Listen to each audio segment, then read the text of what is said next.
Hello, welcome students. मैं रविकांत सिंह आप सभी लोगों का अपने यूट्यूब चैनल पे स्वागत करता हूं। तो जैसा कि हम लोग प्रीवियस क्लास में डॉट प्रोडक्ट हमने पढ़ लिया था, अब उसके कुछ क्वेश्चंस कर लेते हैं, फिर आगे चलते हैं। देखिए क्वेश्चन कहता है if a is equal to 2i plus 3z plus 2k and vector b is equal to i minus 2z plus 3k, find z so that a and b are perpendicular to each other. अब देखिए a और b अगर perpendicular होते हैं तो मैंने आपको बताया था कि क्या होता है, उसका डॉट प्रोडक्ट क्या होना चाहिए, जीरो होना चाहिए। इसका मतलब a dot b equal to zero. तो 2i cap plus 3j cap plus 2k cap dot i minus 2j plus zk cap equal to zero. तो डॉट प्रोडक्ट आपको पता है कि i का i के साथ 1 हो जाएगा, j का j के साथ 1 हो जाएगा, k का k के साथ 1 हो जाएगा, बाकी सबके साथ जीरो। तो 2 plus 1 2 into 1 2 minus 6 plus 2z is equal to zero. यहाँ से माइनस 4 उधर गया 4, z की वैल्यू क्या आ गई, मतलब z इक्वल टू 2 के लिए दोनों वेक्टर्स क्या होंगे, परपेंडिकुलर वेक्टर्स होंगे। चलिए अगला क्वेश्चन लेते हैं। अब ये कहता है कि a वेक्टर दिया हुआ है, b वेक्टर दिया हुआ है, कहता है find angle between a and b। तो हमने ए और बी के बीच का एंगल निकालने का बताया था आपको, क्या होता है cos theta is equal to vector a dot vector b upon magnitude of vector a into magnitude of vector b। चलो तो यहाँ हो जाएगा 2i cap plus 3j cap plus 2k cap dot i cap minus j plus k cap upon, इसका magnitude देखा जाए तो क्या है 2 square plus 3 square plus 2 square multiplied by 1 square plus 1 square plus 1 square. 2 minus 3 plus 2, 2 plus 2 4 minus 3 1, 1 upon 3 9 4 13 4 17 और 3 17 3 या 51, 1 upon root 51 हो गया। यहाँ से थीटा क्या आ जाएगा cos इनवर्स 1 बाई रूट 51। ये हमारा इन दोनों के बीच का क्या मिल गया, एंगल मिल गया। ठीक है, चलो अब आगे चलते हैं। यहां क्वेश्चन कहता है if a is equal to 3i plus 4j, b is equal to i plus j, then find component of a along b vector। देखिए हम थोड़ा सा वेक्टर पहले ड्रॉ करते हैं तो आपको चीजें समझ में आएंगी। सबसे पहले हमने a वेक्टर ड्रॉ किया, ये a वेक्टर हो गया, और हमने b वेक्टर ड्रॉ किया, सॉरी ये इसको b बना देते हैं, इसको a बना देते हैं। ठीक है, अब a का कंपोनेंट हमें b के लॉन्ग चाहिए। अगर a का कंपोनेंट b के लॉन्ग चाहिए तो इसका कौन सा कंपोनेंट यहाँ चलेगा, इस डायरेक्शन में अगर इसको परपेंडिकुलर ड्रॉ कर दो तो इस डायरेक्शन में इसका कंपोनेंट आएगा, ये क्या आएगा a cos थीटा, अगर ये थीटा है तो, और ये तो मैग्नीट्यूड हो गया, डायरेक्शन इसकी क्या हो गया, इस b के डायरेक्शन में होगा, तो इसका मतलब b क्या है। तो हमें कंपोनेंट ऑफ a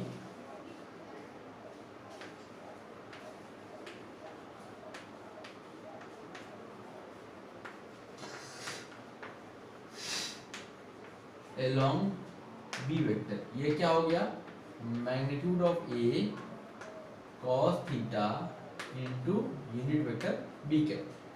अब देखो यहाँ पे हमें cos थीटा भी नहीं पता है, तो हम क्या करते हैं, थोड़ा सा दिमाग लगाइए। मैग्नीट्यूड ऑफ a, यहाँ पर हमने क्या किया, मैग्नीट्यूड ऑफ b से ऊपर नीचे मल्टीप्लाई डिवाइड कर दिया,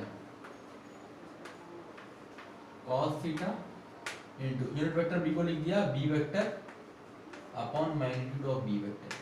ठीक, अब देखो, अब इतने टर्म को हम क्या लिख सकते हैं, ये ए डॉट बी बन जाएगा ना, ये हमारा क्या हो जाएगा, vector A dot vector B into B vector upon magnitude of B का स्क्वायर।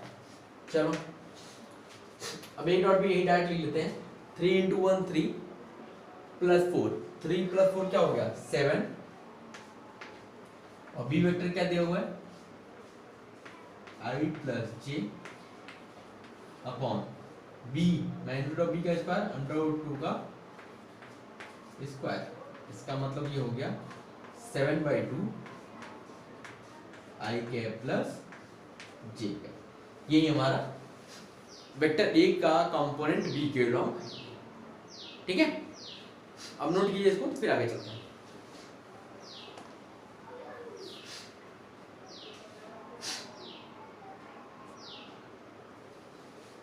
चलिए अब हम बात करते हैं कि वेक्टर प्रोडक्ट या क्रॉस प्रोडक्ट क्या होता है। तो जैसा कि अगर दो वेक्टर्स हैं ए और बी, बहुत ध्यान से देखिएगा बेटा, इनके क्रॉस प्रोडक्ट जो होता है वो क्या होता है। मैंने आपको बताया था कि वेक्टर ए अगर ये है, वेक्टर बी ये है, तो वेक्टर बी का एक डायरेक्शन में एक वेक्टर निकाला, एक उसके परपेंडिकुलर वेक्टर निकाला। अब इस वेक्टर और उसके परपेंडिकुलर वेक्टर का जो प्रोडक्ट होता है वो क्या होता है, वेक्टर प्रोडक्ट आता है। ए और बी, तो हमने बताया था कि मैग्नीट्यूड ऑफ ए तो था ही, और ए का बी की डायरेक्शन परपेंडिकुलर क्या था, कौन सा वेक्टर था, बी साइन थीटा। ठीक है, इनटू एन कैप। अब देखो इसमें ये क्या है, इसमें ये जो है इतना, ये क्या है, मैग्नीट्यूड है, और ये क्या है, ये है डायरेक्शन।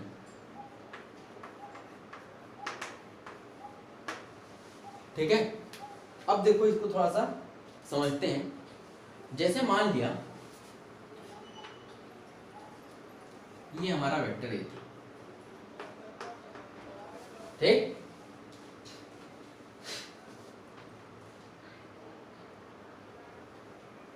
ये हमारा वेक्टर बी था।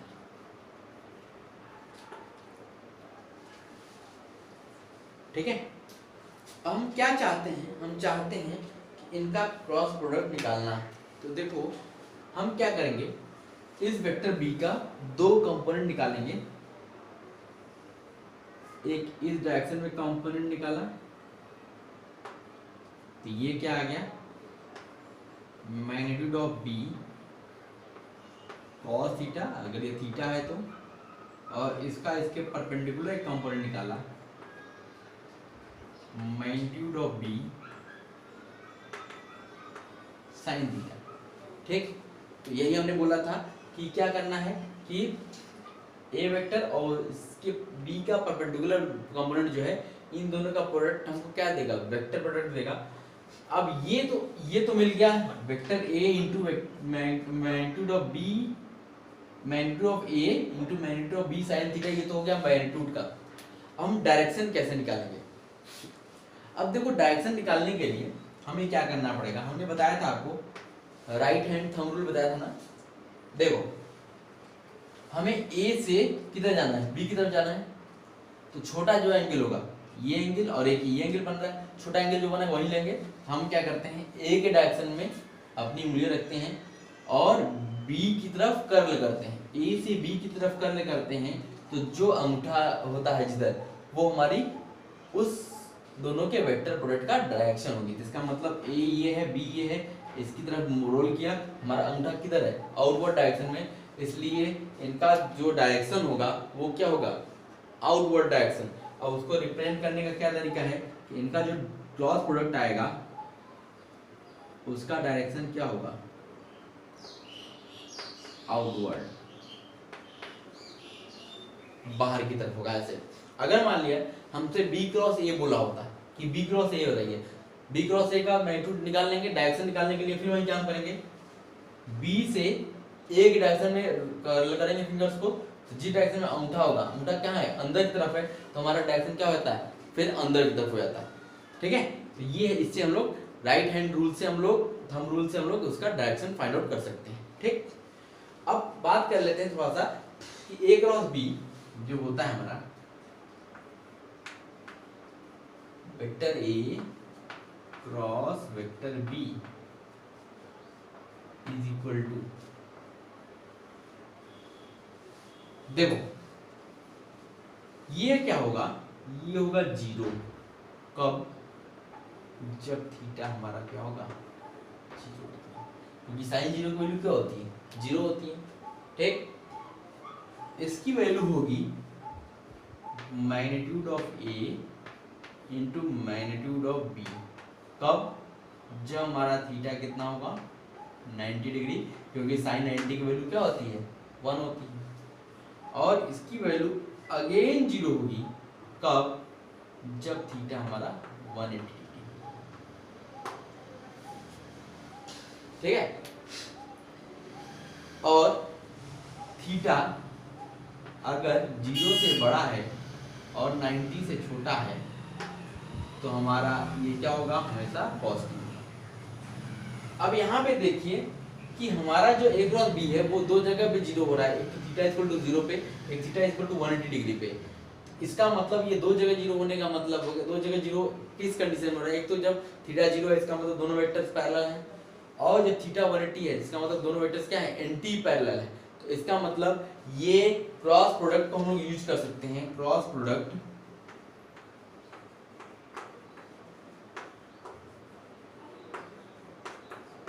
can be used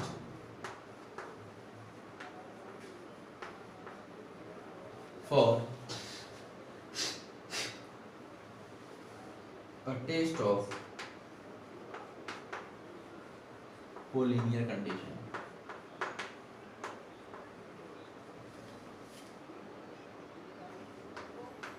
अगर कोलिनियर कंडीशन के टेस्ट कोलिनियर कंडीशन प्रूव करने को बोलता है तो हम क्या करेंगे, उनके क्रॉस प्रोडक्ट को क्या कर देंगे 0 डिग्री कर देंगे, तो हमें वो चीजें मिल जाएंगी। तो ये हम लोग कर सकते हैं, नोट कीजिएगा, फिर हम आगे चलते हैं।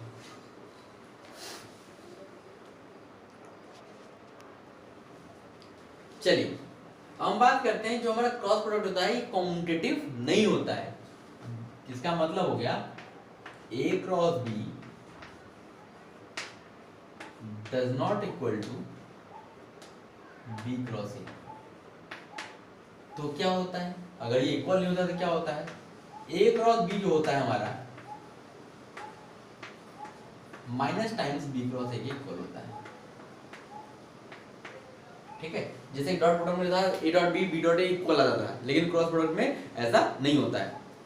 फिर क्या होता है, क्रॉस प्रोडक्ट इज डिस्ट्रीब्यूटिव। जो क्रॉस प्रोडक्ट होता है ये डिस्ट्रीब्यूटिव होता है, मतलब ए cross B plus C vector, तो ये क्या हो जाएगा, ये क्रॉस डिस्ट्रीब्यूट हो जाएगा, ए क्रॉस बी प्लस ए क्रॉस सी, तो ये हमारा डिस्ट्रीब्यूटिव प्रॉपर्टी होल्ड करता है। अब कुछ एक चीज बहुत इंपॉर्टेंट है उसको देखते हैं। अब जैसे मान लिया हमने 3 परपेंडिकुलर एक्सिस ली, ये हमारा एक्स एक्सिस है, ये हमारा वाई एक्सिस है, ये हमारा जेड एक्सिस है। इस डायरेक्शन में यूनिट वेक्टर क्या होता है आई कैप, इस डायरेक्शन में जे कैप, इस डायरेक्शन में के कैप। तो अब देखो क्या है कि अगर हमें आई क्रॉस आई निकालना हो तो क्या होगा, देखो आई क्रॉस आई डिफिनेशन चले तो आई का मैग्नीट्यूड क्या हो जाएगा 1, फिर आई का मैग्नीट्यूड क्या हो जाएगा 1 और कॉस अरे साइन। अब देखिए इनके बीच आई और आई के बीच का एंगल कितना होगा 0 डिग्री, इसका मतलब ये क्या आएगा 0।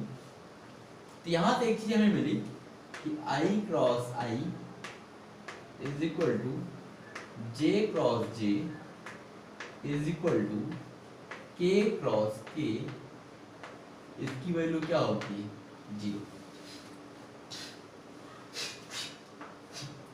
सेम का सेम के साथ जो होता है क्रॉस प्रोडक्ट वो क्या होता है, वो 0 होता है। ठीक है, अब देखो, अब असली मजा अब आता है, अगर I क्रॉस J हमें निकालना हो। ठीक है, I क्रॉस J, देखो I क्रॉस J, I की वैल्यू 1, J का मैग्नीट्यूड 1, साइन इनके बीच का एंगल क्या 90 डिग्री। ये तो हो गया मैग्नीट्यूड की बात। अब डायरेक्शन देखो, देखो ये I है ये J है, इनके बीच 90 डिग्री एंगल बन रहा था। हम क्या कर रहे हैं, I से J की डायरेक्शन में चल रहे हैं। ठीक है, I से J की डायरेक्शन चलने के दो तरीके हैं, या तो यहाँ से आ जाओ या तो यहाँ से आ जाओ। छोटा एंगल हम लोग लेंगे तो यहाँ से पकड़ा कर फिंगर्स को I x वाले डायरेक्शन में रखा और J वाले डायरेक्शन में कर्ल किया, तो ये हमारा अंगूठा क्या बताएगा, इसका डायरेक्शन बताएगा। डायरेक्शन किधर है, इधर, और यही क्या है हमारा जेड एक्सिस। तो जेड एक्सिस के डायरेक्शन में कौन सा यूनिट वेक्टर होता है, के है। तो इसके डायरेक्शन को कौन रिप्रेजेंट करेगा, के है। तो यहां से क्या आ जाएगा, के है। ऐसे ही अगर जे क्रॉस के करोगे तो जे और के, देखो ये हमारा ये है, ये जे हमारा ऐसे है। ठीक, हम जे से के डायरेक्शन, अच्छा जे ऐसे है के ऐसे है, हम जे से के डायरेक्शन में चलना चाहते हैं, ऐसे चलना चाहते हैं। ठीक, तो ये अंगूठा किधर दिखाएगा, इस डायरेक्शन में, ये क्या आएगा आई कैप, और के क्रॉस आई ये हो जाएगा जे कैप। लेकिन अगर हम यहीं पे जे क्रॉस आई कर दें, अब देखो हम जे से आई डायरेक्शन चलना चाहते हैं, जे डायरेक्शन रखा और आई डायरेक्शन में आना चाहते हैं, कर ले किया, तो अंगूठा किधर है, अंदर की तरफ। ये हमारा पॉजिटिव जेड है, अंदर क्या होगा निगेटिव जेड, तो उधर क्या आएगा माइनस के। ठीक है, ऐसे ही आपका जे क्रॉस आई, के क्रॉस जे, ये आपका माइनस आई, आई जे के, आई जे के, आई क्रॉस के, आई क्रॉस के, ये क्या हो जाएगा माइनस जे। अब देखो ये तो इस तरीके से हमें याद कैसे करना होगा, ये देखो ऐसे हमने क्या किया, एक सर्किल बना लिया। अब इस पे आई जे और के कैप हमने रिप्रेजेंट कर दिया सेम डायरेक्शन में। ठीक है, अब देखो किसी दो का क्रॉस प्रोडक्ट लेना है, आई क्रॉस जे करोगे तो अगला वाला के आएगा, के क्रॉस आई करोगे तो अगला वाला जे आएगा, और जे क्रॉस के करोगे तो अगला वाला आई आएगा। अगर सेम डायरेक्शन में है तो हमेशा पॉजिटिव लेंगे। अगर हमें के क्रॉस जे करना है, उल्टी डायरेक्शन चल रहे हैं, तो अब ये के क्रॉस जे का आएगा माइनस आई आएगा, जस्ट आगे वाला आएगा लेकिन वो निगेटिव के साइन के साथ आएगा। तो इस तरीके से हम इससे भी याद कर सकते हैं। साइकिल क्वार्टर में रहेगा तो हमारा पॉजिटिव वैल्यू लेंगे, अगर उल्टी डायरेक्शन में होगा तो उसको हम लोग निगेटिव ले लेंगे। ठीक है, नोट कीजिए, फिर आगे चलते हैं।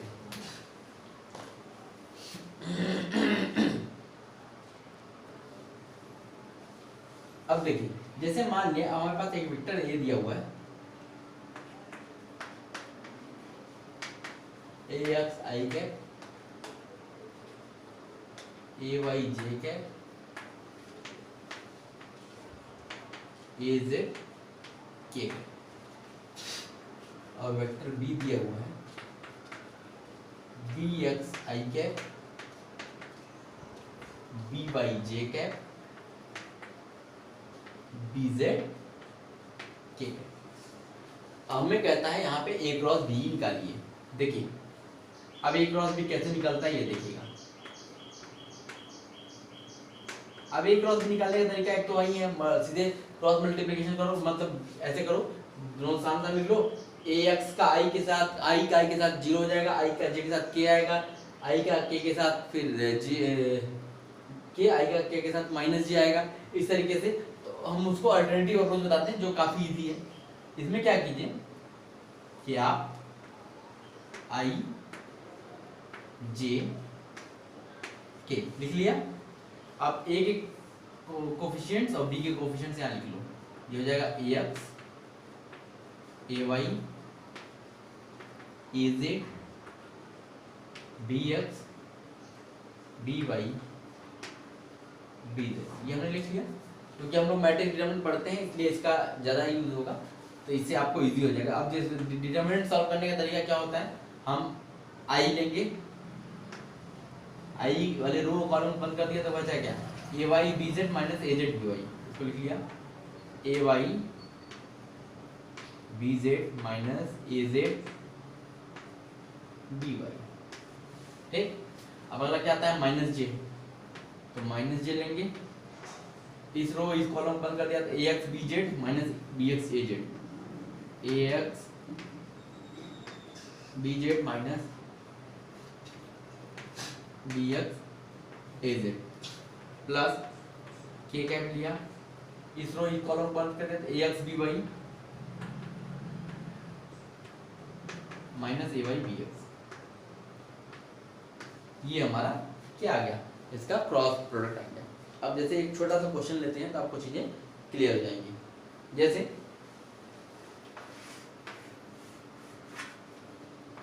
एक वेक्टर a दिया हुआ है 2y plus 3j minus k और वेक्टर b दिया है 3i माइनस j प्लस 2।